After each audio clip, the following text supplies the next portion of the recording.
बिस्मिल्लाहिर्रहमानिर्रहीम। अस्सलाम वालेकुम नाजरीन, मैं हूं सादिया गुल और आप देख रहे हैं मेरा यूट्यूब चैनल। नाजरीन, जैसा कि बलूचिस्तान में जो कि एक बड़ा खौफनाक सानिया हुआ जिसमें एक मर्द सनाउल्लाह और ख़ातून बानो को कत्ल कर दिया गया, उसमें मज़ीद क्या पेशरफ्त हुई है आज मैं आपसे शेयर करूँगी। और जैसा कि हमें हमारे सहाफ़ी भाई जैसे जैसे रिपोर्ट करते रहे कि ये हम आपको उसी मुताबिक अपडेट भी करते रहे। अब जो मौजूदा सूरत हाल है उसके मुताबिक शेरबाज जो कि कबीले का सरदार था और कहा जाता है कि शेरबाज ने फैसला दिया था कि जी बिल्कुल इनको कत्ल कर दिया जाए, और उसके बाद शेरबाज जो है वो गिरफ्तार भी कर लिया गया था। अब शेरबाज के कबीले का सरदार है और नाजरीन दूसरी तरफ अब जो शेरबाज है उसको इंसदाद दहशतगर्दी की अदालत में भी पेश किया गया है और उसका 10 रोज़ा रिमांड भी ले लिया गया है। अब जो बानो हैं उनकी जो वालिदा हैं उनका एक स्टेटमेंट सोशल मीडिया पे वायरल हो रहा है और उसमें मैं आपको उसका खुलासा बताती हूँ, जिसमें वो अपना नाम बताती हैं और कहती हैं कि हम लोगों ने जो कुछ भी किया वो बिल्कुल ठीक किया।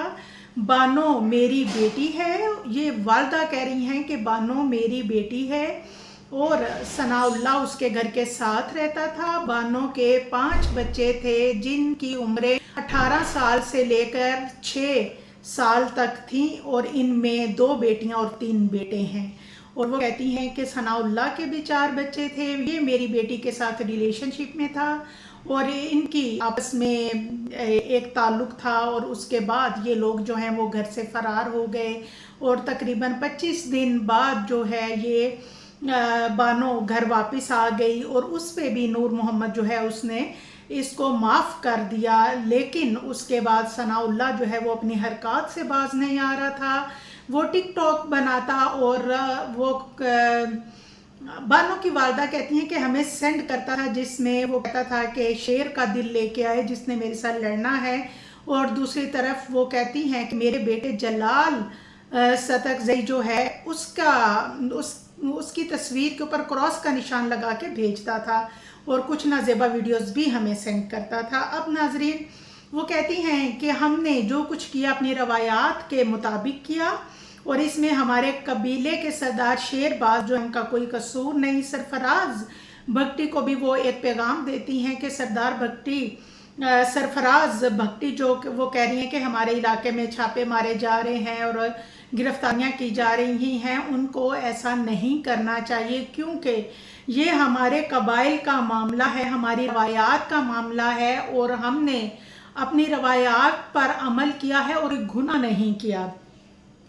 अब नाज़रीन क्योंकि चले शेरबाज का मामला तो एक तरफ हो गया, लेकिन सरफराज भट्टी भी जाहिर है इसी माहौल की पैदावार हैं, उनका भी कुछ ब्रेन वाशिंग शायद इसी तरह हुई हो क्योंकि वो भी तो एक कबीले से ही बिलोंग करते हैं और कबाइल सिस्टम से वो बड़ी अच्छी तरह से आगाह भी होंगे।